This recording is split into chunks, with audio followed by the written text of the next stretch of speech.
Good afternoon, good afternoon. It's Elite 88 here at YouTube. I just wanted to break down some of the song structures that most American music have, whether it be jazz, R&B, soul, hip hop, rap, any type of style of music. It always goes in a certain sequence, okay? You have certain chords that you always hear the same patterns all the time, okay? So let's say, use an example in the key of, let's say we're gonna use the key of C again, okay? C is a very relatable key and easy to break down, right? Most times in a song, you always hear the one, but the way this music is going on now, you hardly ever get to the one chord, okay? So there'll be sequences such as going from the 3 to the 6, okay? So when you noticing that you're hearing a minor feel and it sounds like everything is minor, you might not be in a minor key. You may be just starting on the minor scale degree, the chord of the minor scale degree. Let's say we have a E minor 7, okay?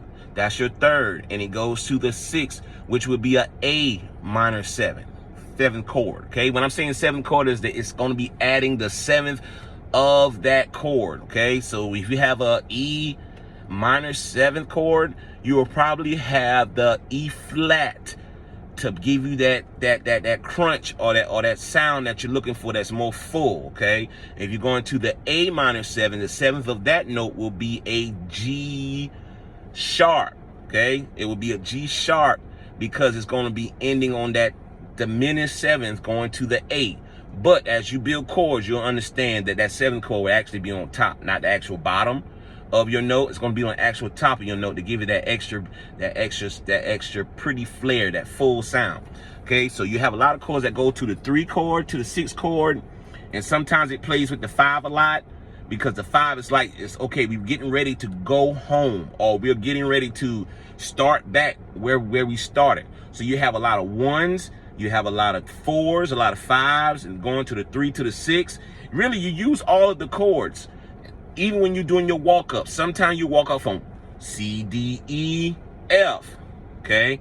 Then you vibe off that F, you vibe off that 4 chord, and then you can also make a lot of these chords 7 chords. But let's start simple, okay?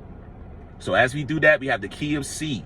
We're going to the minor 3, which is E minor 7, and we're going to the minor 6, which is A minor 7, okay? So when you break those things down, you'll hear a lot of that. You're like, okay, this sounds like a vibe. Once you get the understanding and the fullness, and then a lot of these chords, they are kind of clustered together, so there's a lot of dissonance. Yes, there's a lot of dissonance that goes on. So it don't sound right. Yeah, it doesn't mathematically, it wouldn't sound right, but in the feel of that song and the feel of the whole choral structure of the song, you got to think about instrumentation as well. Whether you're playing piano, whether you're playing guitar, whether you're doing voice, or whether you're playing any type of string or any type of instrument, woodwind, okay, things of that nature. You have to understand the placement of these chords. Even though that you can play them a certain way, it will sound much better and easier to play when you voice them correctly, okay? So that's another level, but I just want to give you guys a breakdown of how this thing goes from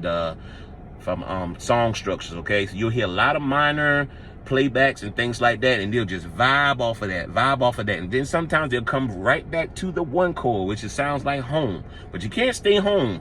That music has to travel, okay? So just experiment, do as much as you can with that, and I'll be back with you for a later video to explain more specifically using my keyboard what it's actually sounding like and looking like based on the explanation, okay?